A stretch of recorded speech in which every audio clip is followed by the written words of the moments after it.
Hello guys, it's Alan here again with another update of the Hermóðr project. Now, again with these quick little introductions, I've talked about the Vikings and how they decked themselves out. Now a bit on the Norse mythology or their religion. It's a lot more interesting than others out there, and I might get my ass kicked if I do pick on other religions as a base of inspiration. But anyway, it's a very masculine and tough religion. You've got these burly, bearded, very strong, tough warriors depicted in art, normally decked out in pretty cool armour, weaponry, whatnot. And there's stories of warfare and battles, and they romanticise about it, about how, great they are and whatnot. Now, all of these characters, it's a polytheism thing. So you get a lot of characters like your Greek mythology, a lot more people will be familiar with due to popular culture. And each of them will have their attributes as warriors and as gods of what they look after. Now, the name that I'm basing the project off is Hermóðr.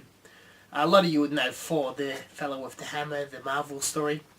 Hermóðr's also very famous, is the son of Odin, who's the king of the gods, so it's their version of Jesus, let's say.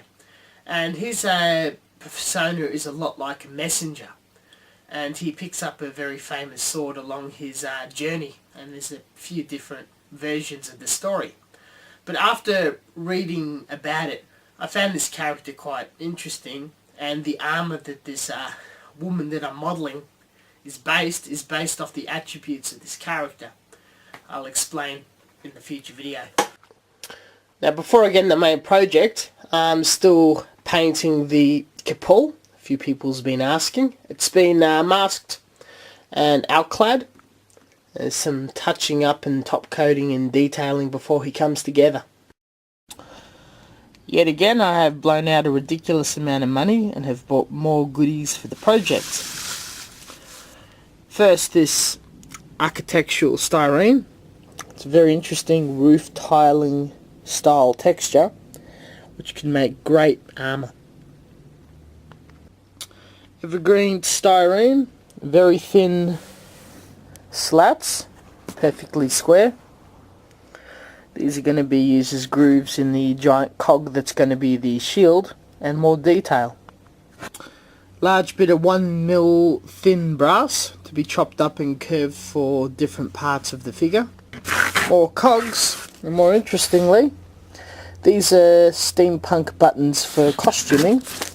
On eBay they were only about $1 for these four, another $1 for shipping. They're a lot bigger than the other ones I buy, and they're going to be very useful. If we remember in the last video, I've slapped on the lily part, and it's looking pretty shabby, and I need something that's smooth yet fast drying. So I'll be using the Tamir polyester putty. It's 2-part and fairly toxic and smelly. This large tube, you pull out the bulk of the amount that you'll be using, and with the very small tub you scrape out a little hardener to mix together. Once thoroughly mixed, it will become a yellow paste. It's very smooth and easy to apply to any surface, yet due to its harsh smell you want to do it outside or wear a respirator. Once you cover the area you desire, within a few hours you're able to sand, cut or carve away. It's fairly soft. Its biggest advantage is it does not shrink while drying. I'm going to sculpt the helmets on this head. You can see it's got a ball cap, and it's fairly smooth now. It's you're lucky that 20% of this head is the original vinyl. The rest of it, you may seen from earlier photos, is completely ground down. So to make a helmet, which I want to be removable, it needs to be fairly large. It's going to have to be quite thick, so it can have hair follicles, then the helmet detail, and then I'm going to sculpt a heap of crap on the helmet. So I get some Vaseline, I'm going to rub it all over her head. Now, after this process is done, you're going to want to wash it off with some dish detergent and warm water. Even though this is a petroleum jelly, it's not going to eat into anything or ruin anything. Might be skeptical about paints, but putties, vinyls, styrene, not a problem. So I got some milliput and get the head. This is just to start making a cap. I don't think I've mixed enough of it. And we've got the lubricant all over her head, so just squish it across. Got to cut and grind all that back, so as long as it's covering as much as it can, that's all that matters. Probably flare it around the sides here so you'll be able to remove it later.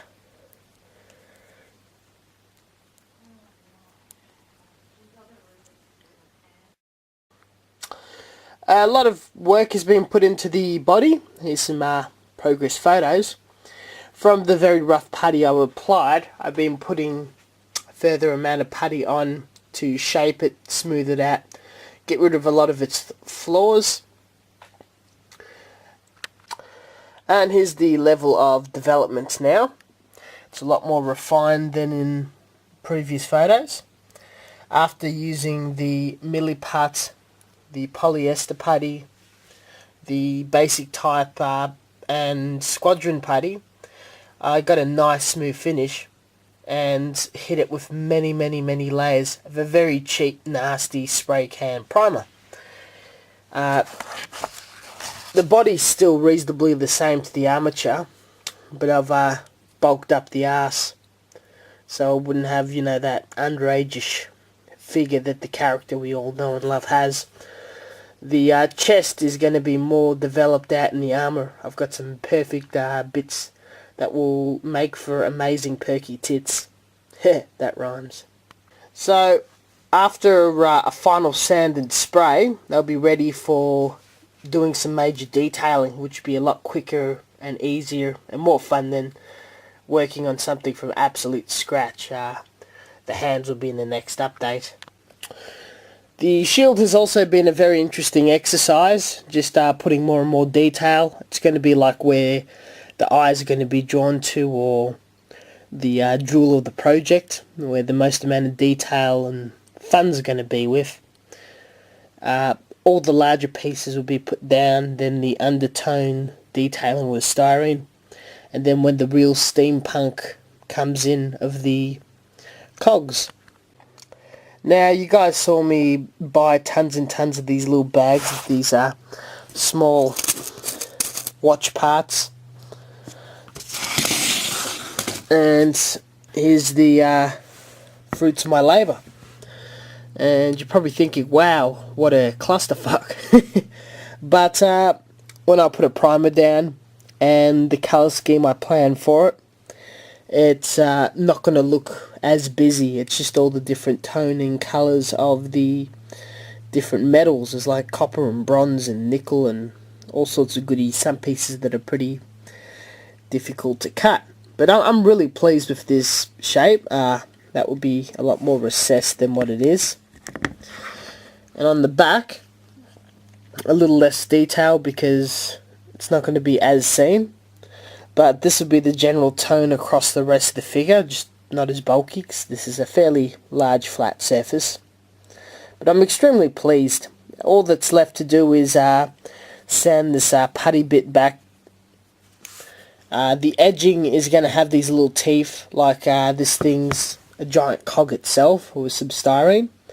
I'll save that task when I'm doing something mind-numbing like visiting grandma or watching a movie.